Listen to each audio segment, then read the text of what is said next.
Buenos días, buenas tardes y buenas noches. Les saludo a todos en el nombre de nuestro Señor Jesucristo, a aquellos que se conectan a través de este medio para que puedan aprender y tener un momento de devoción hacia Dios. Les habla su hermano Ricardo Fernández, estudiante de teología, esposo de una hermosa esposa, padre de un hermoso niño y pertenezco a la misión de la Iglesia del Señor, que está ubicada en Santiago de Chile, comuna de Puente Alto. Estamos en tu canal Tu Palabra en Casa y te invitamos desde ya a que te suscribas. Puedas seguirnos en las plataformas de redes sociales, tenemos Facebook, Instagram y también ahora estamos en la plataforma de Spotify. Así que en esta oportunidad y con la ayuda del Señor, exhortaremos el Salmo capítulo 32, como siempre en la traducción Reina Valera 1960. Pero si usted tiene otra en su casa, quizá la nueva traducción viviente, la nueva versión internacional, la Dios habla hoy, o la Biblia de Jerusalén, o cualquiera de otras, puede también acompañarnos de todas maneras. Así que vamos a iniciar en esta primera oportunidad el Salmo de David, capítulo 32, y como título le vamos a poner Bienaventuranzas por el perdón de Dios.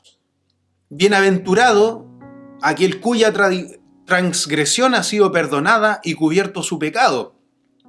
Bienaventurado el hombre a quien Jehová no culpa de iniquidad y en cuyo espíritu no hay engaño. Mientras callé, se envejecieron mis huesos, en mi gemir todo el día, porque de día y de noche se agravó sobre mí tu mano, y se volvió mi verdor en sequedades de verano, Selah. Mi pecado te declaré y no encubrí mi iniquidad. Dije, confesaré mis transgresiones a Jehová, y tú perdonaste la maldad de mi pecado, Selah.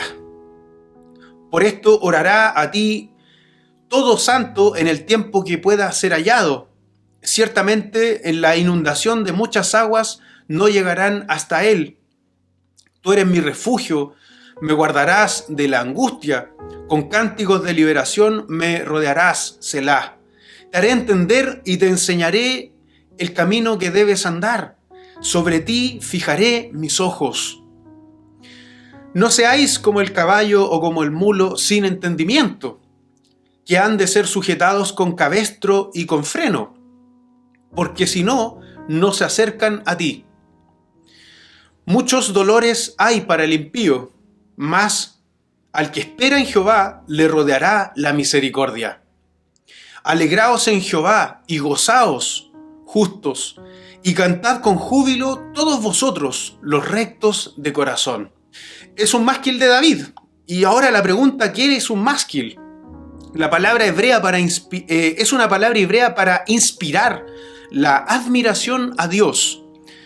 La contemplación, por ejemplo, esto es lo que dice James Montgomery Boyce. Dice que puede ser entendido mejor como algo en lo que David nos quiere educar. ¿Es un deseo de alabanza? Sí, pero también es un deseo de que seamos adoctrinados. ¿En qué? Y luego vamos a explicar en qué.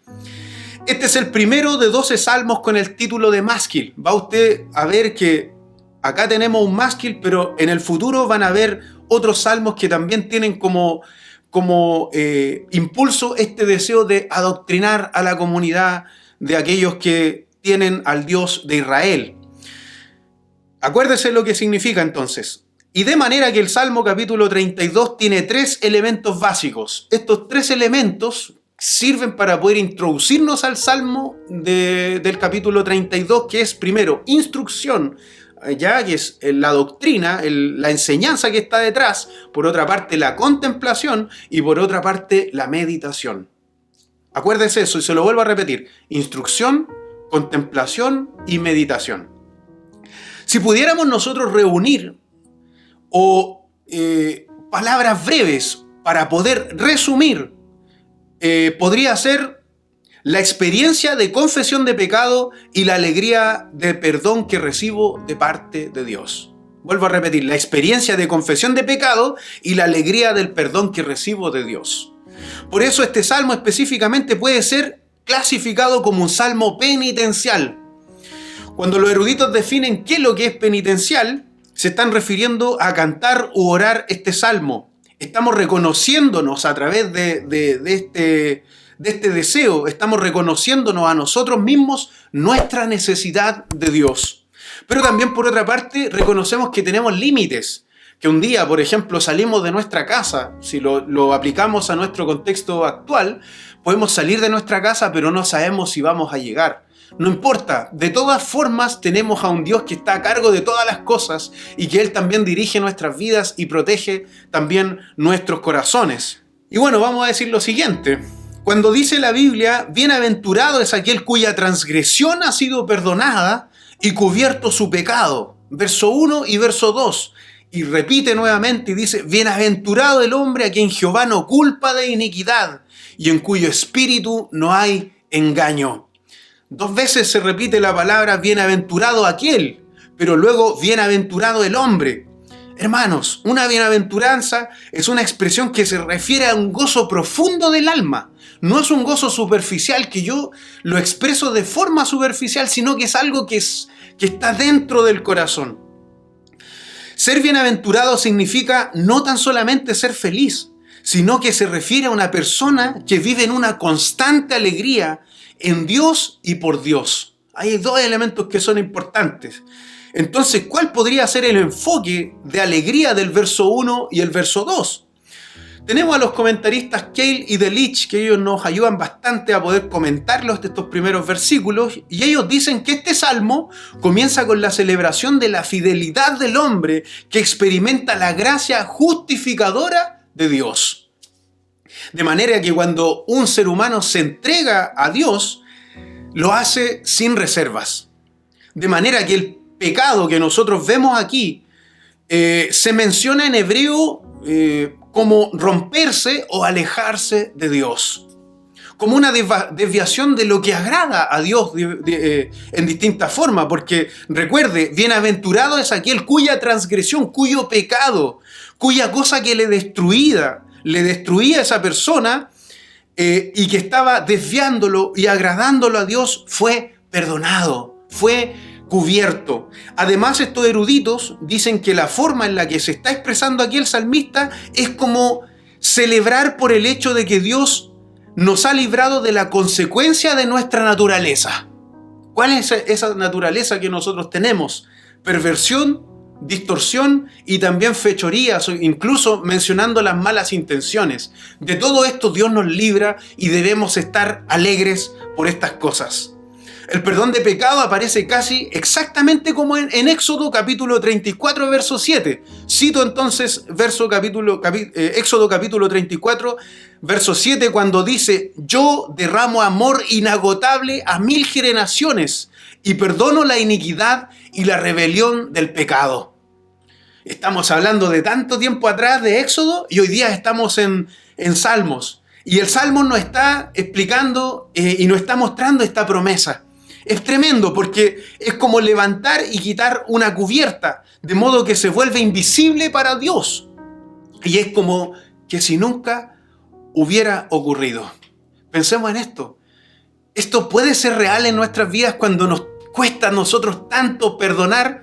Bueno, de esa manera nosotros debemos perdonar.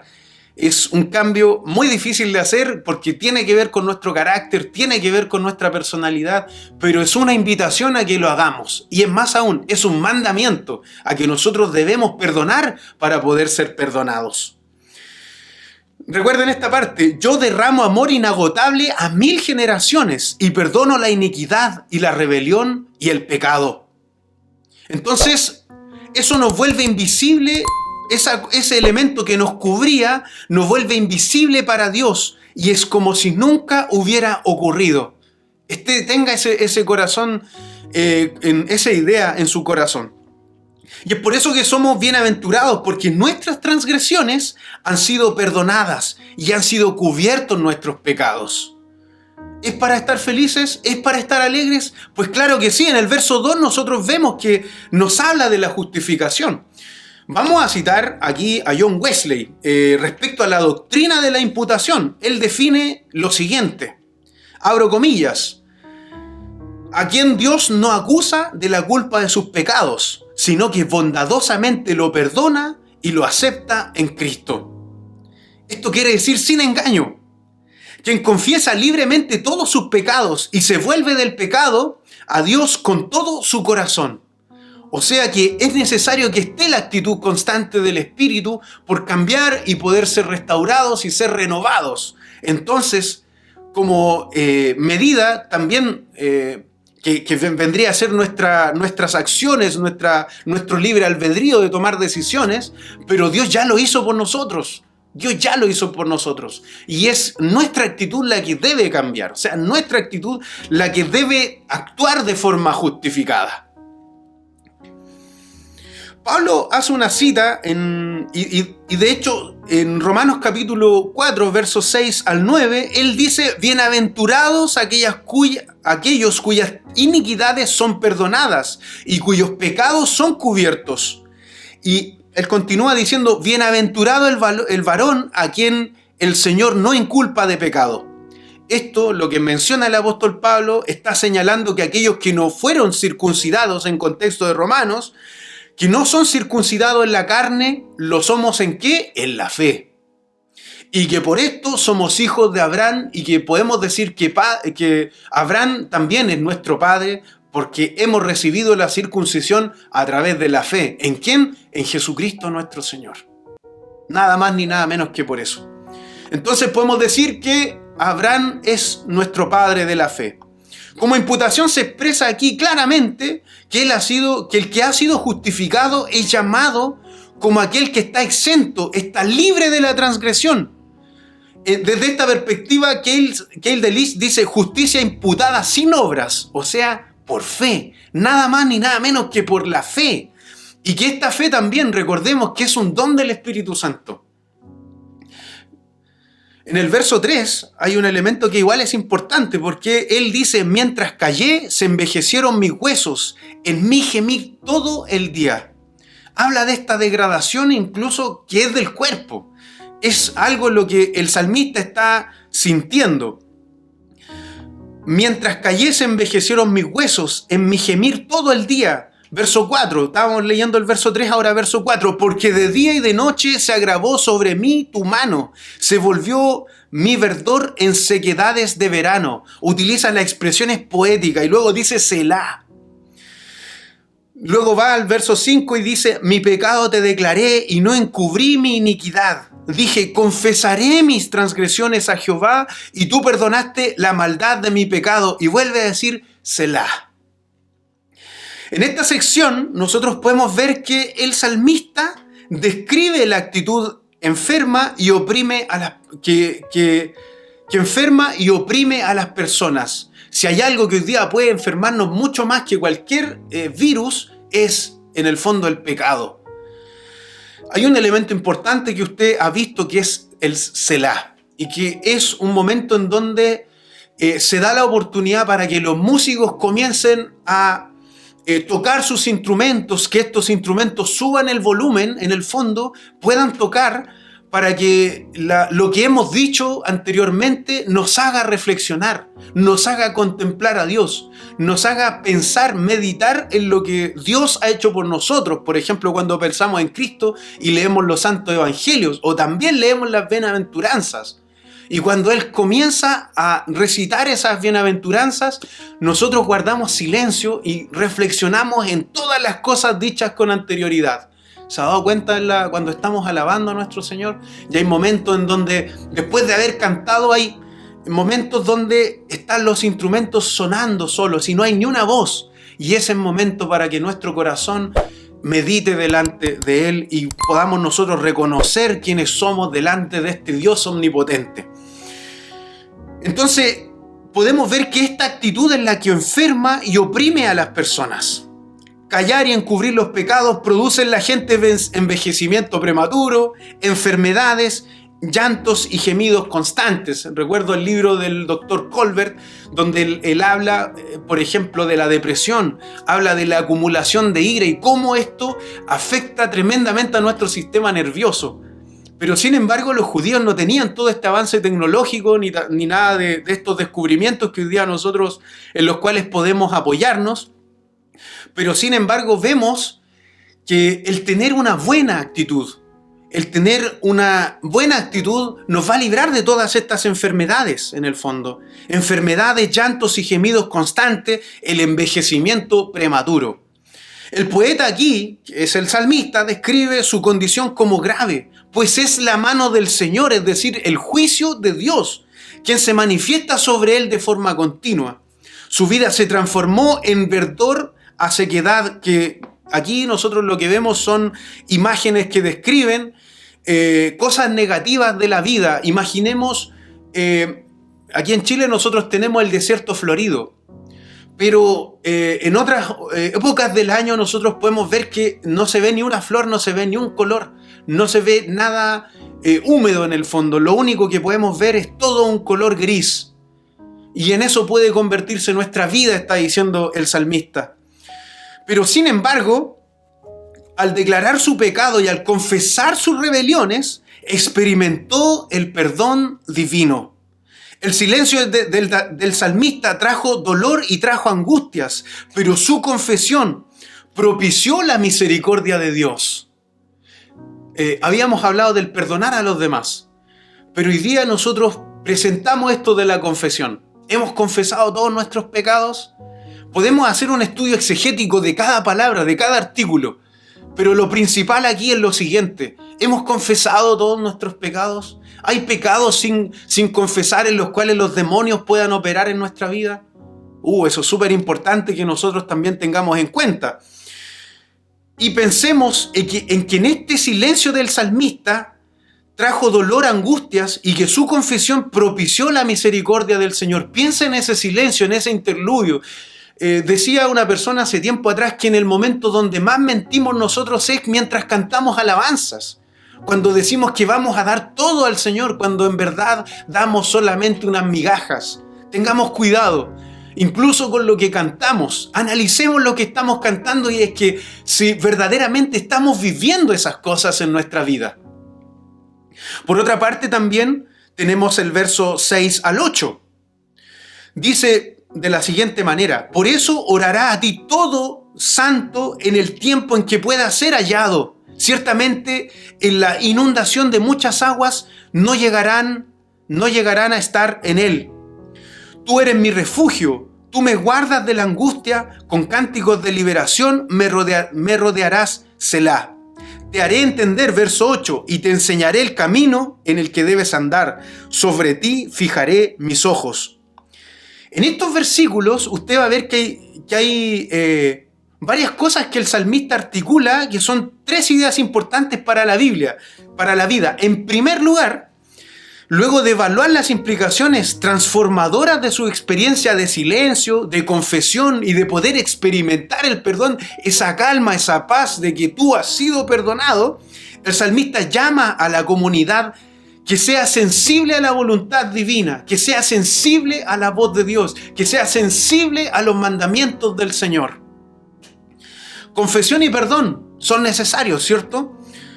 Pero también cuando dice todo santo, a unirse a esta manifestación de arrepentimiento y confesión, eso es lo que va a provocar en nosotros un verdadero avivamiento. No tan solamente porque estamos cantando alabanzas, sino porque estamos viviendo la Escritura, estamos viviendo los mandamientos de Dios y estamos en ese deseo constante de ser transformados. ¿A imagen de quién? A imagen de Dios, a imagen de nuestro Señor Jesucristo, nuestro ejemplo encarnado, hermanos. Entonces la gente, desde este llamado, lo que busca el salmista es que la gente se allegue a Dios. Vea usted que en algunos momentos el salmista habla muestra lo que hay en su interior, muestra el deseo de su interior, pero luego invita a los demás a que todos lo hagamos. No tan solamente ahora la adoración, sino que haya un cambio de actitud desde el espíritu, desde la transformación y la conversión, hermanos. La gente debe allegarse a Dios en el momento adecuado de su vida, por ejemplo, en el tiempo en el que Dios pueda ser hallado. En este momento lo podemos hacer. Pero hay momentos en donde, imagínense, cualquier accidente, cualquier cosa de una persona que no conoce a Dios, ¿cómo va a poder estar delante de la presencia de Dios? ¿Cómo va a poder gozar de Dios? Hace años atrás recuerdo que estudiábamos la Confesión de Fe de Westminster. Y en la Confesión de Fe de Westminster dice que el propósito por el cual nosotros fuimos creados Es para estar con Dios, es para adorar a Dios, pero también es para gozar de Él. ¿Y cómo vamos a gozar de Él si no estamos en su constante presencia y si no tenemos ese deseo constante de ser transformados? Entonces, para que una crisis y las dificultades de la existencia humana en el fondo vayan decantando, aquí en el fondo lo que está haciendo el salmista es describirla en figuras, a través de distintas figuras, como la poesía hebrea lo hacía. Como las inundaciones de muchas aguas no lo ahoguen ni tampoco destruyan. Posteriormente, la oración es la que afirma la esperanza y la seguridad que se debe fomentar ¿en quién? En Dios. En Él están puestos nuestros deseos, en Él están puestas nuestras metas, ¿cierto? ¿Qué pasa si nosotros ponemos todas nuestras metas, nuestros deseos y todas las cosas, incluso mundanas, por sobre lo que nosotros debemos anhelar de Dios? La verdad es que debemos reafirmar de esta manera, y que también el poeta la reafirma. ¿De qué manera? La esperanza del salmista en quién está, en Dios, que Él es su refugio, guardador y liberador. Y finalmente también, en forma de oráculo profético o en forma de profecía está hablando, el salmista indica que Dios le hará entender y le enseñará el camino adecuado para disfrutar de estas bienaventuranzas. Va a ser el mismo Espíritu Santo quien le ayude, hermano. A usted que está en su casa, a usted que quizás está en la micro, en el lugar donde esté devocionando en este momento, el Señor va a fijar sobre él sus ojos, hermano. Y ese es su deseo constante, de que nuestros ojos estén siempre puestos delante de Dios. Y de que de esta manera nosotros podamos ver también el favor divino. Porque si tenemos nuestros ojos puestos en Dios, por ende veremos el favor divino, hermanos. Ya estamos terminando, nos quedan tan solamente 3 versículos. Dice el versículo 9 y 10, no seáis como el caballo o como el mulo sin entendimiento, que han de ser sujetados con cabestro y con freno, porque si no, no se acercan a ti. Está utilizando elementos que son muy contextuales, pero hoy día diremos, ¿para qué son necesarias las pruebas? Si podemos a través de nuestra libertad acercarnos a Dios, si a través de nuestra libertad confesar nuestros pecados y dejar esos pecados ocultos, ¿por qué esperar a que vengan las pruebas para poder acercarnos a Dios? Es por eso que dice, verso 10, muchos dolores habrán para el impío, mas el que espera en Jehová le rodeará la misericordia. Esta profecía anterior continúa en esta sección y nosotros podemos ver que le hará entender al salmista el cambio que debe proseguir en la vida del cristiano, en la vida del que cree. En contraposición de las actitudes irracionales de los animales. Por ejemplo, los animales son irracionales, no pueden tener fe. Los animales no pueden creer, sino que tienen que ser amaestrados, tienen que ser adiestrados, porque antropológicamente ellos, como hace tiempo atrás, recuerdo que estaba tomando un curso de antropología y el profesor nos hablaba desde su experiencia, porque era un antropólogo de la Universidad Católica, y él nos decía que todos los animales, independiente de las cosas que ellos hagan, lo hacen de forma instintiva, por sus instintos. Sin embargo, el ser humano tiene espíritu, y eso es lo que obviamente no tienen los animales. Entonces, ¿qué pasa? Que aquí el salmista está comparando a la mula y también al caballo, que deben ser sujetados, movidos con un equipo especial, con las riendas, ¿cierto? Tienen que tener cabestro y también frenos para ser guiados. Pues no desean obedecer, no tienen capacidad de análisis crítico, pero sin embargo nosotros podemos leer la Biblia. Podemos ir al texto de Eclesiastés y podemos aprender sabiduría en Proverbios. Esta actitud de rebelión y hostilidad hacia Dios traerá dolores para las personas infieles e impías. Imagínense, hoy día se está estudiando, por ejemplo, en la sociedad de las hormigas y cómo las hormigas funcionan. ¿Por qué? Porque el hombre está mirando a la creación, no está mirando a Dios, tiene sus ojos puestos en cosas vanas. Ahora en los insectos tiene puestos sus ojos, pero no en lo que Dios quiere para la humanidad. Esa actitud de rebelión y hostilidad constante hacia Dios traerá los dolores a personas infieles e impías. Pero para la gente que espera en el Señor, le esperará también la misericordia y la bienaventuranza. Recuerde esto, es un deseo constante del salmista de que todos hallemos la misericordia y la bienaventuranza. Recuerde esos elementos, alegrémonos. Cuando dice alegrémonos, clamemos, cantemos, está incluyendo a toda, ¿cierto?, esta comunidad cristiana que va a seguir viéndose en la eternidad. El Salmo finaliza con varias expresiones de júbilo y alegría. Vamos a ir al verso 11 y con esto ya estamos concluyendo. Alegraos en Jehová y gozaos, justos, y cantad con júbilo todos vosotros los rectos de corazón. Aquí el salmista finaliza con estas expresiones de júbilo y alegría, típicas de los salmos y también de las acciones de gracias. También con una exhortación a cantar al Señor. Por ejemplo, cuando estamos en Santa Cena, estamos ahí celebrando la cena de nuestro Señor. Ahí nuestra expresión es de humillación delante de Dios, pero también es de alegría. También es de alegría, como el Salmo dice, canten con júbilo todos vosotros los rectos de corazón. Que en el fondo a través de Cristo hemos hallado la rectitud de nuestro caminar, de nuestra forma de andar. En este entorno literario y teológico de este capítulo, es súper interesante que nosotros podemos ver la representación de las personas que han confesado sus pecados y que distingue de aquellas personas que han sido perdonadas por Dios. Describe a hombres y a mujeres que disfrutan de la alegría plena, del gozo intenso y de la justicia misericordiosa de Dios. El poema culmina entonces con la tradición de sabiduría que se manifiesta en el comienzo del Salterio. Hay distintos textos que son citados y es necesario que de repente pasemos por esos textos. La iglesia cristiana debe leer estos salmos para afirmar la importancia del perdón y del arrepentimiento. El perdón divino y humano no es el resultado de las estrategias psicológicas de alguna manera, sino que de alguna manera esas estrategias pueden guiar hacia la salud mental, ¿cierto? Hacia un poco de quietud, ¿cierto? A que la gente sienta paz. Pero de acuerdo con los pasajes bíblicos que nosotros hoy día hemos leído, no hay perdón sin confesión de pecado y no hay paz si es que nosotros no estamos en paz ¿con quién? Con Dios. Necesitamos estar en paz con nosotros mismos, primero necesitamos estar en paz con Dios. Eso es lo que el Salmo nos está diciendo.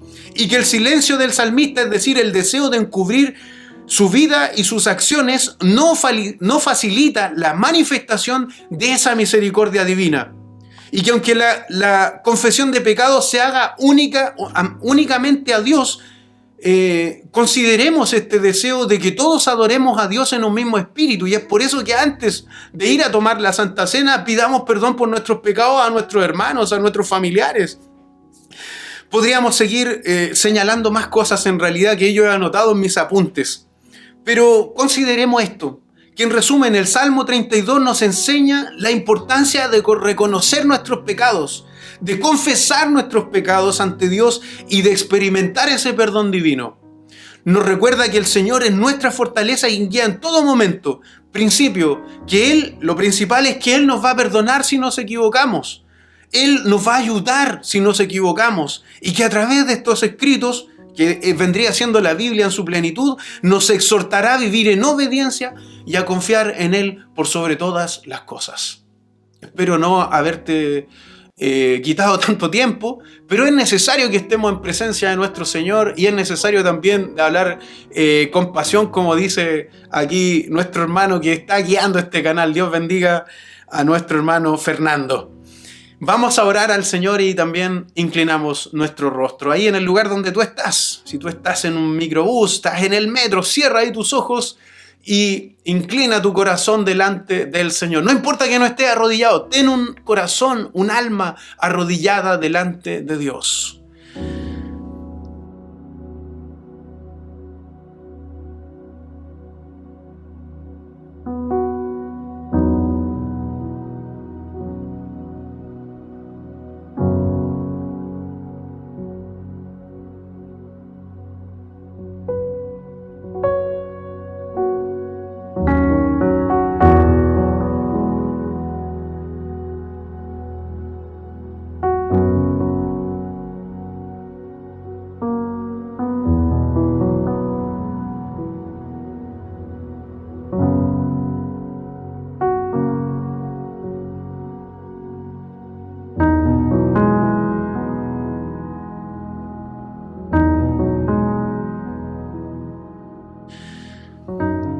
Oramos al Señor Padre, te damos gracias por Jesucristo, porque todo esto que podemos experimentar, el perdón, la misericordia, lo podemos hacer gracias a que tú moriste por nuestros pecados. Podemos entenderlo, Señor, y podemos tener ese ejemplo vivo en nuestras vidas. Gracias porque tú eres nuestro parámetro perfecto de ejemplo y que mirándote a ti podemos cambiar, podemos ser mejores, aunque seas inalcanzable por nuestras propias fuerzas, pero danos la potencia, Señor, del Espíritu Santo para poder crecer, para poder negarnos a nosotros mismos, para que salga de nosotros nuestro orgullo y poder confesar nuestros pecados delante de ti y también compartir con esta asamblea que también recibe tu misericordia y vive en un constante gozo hacia ti, Señor, cuando te mira. Gracias por tu misericordia y amor. Todo esto te lo pedimos en el nombre de nuestro Señor Jesucristo. Amén y amén.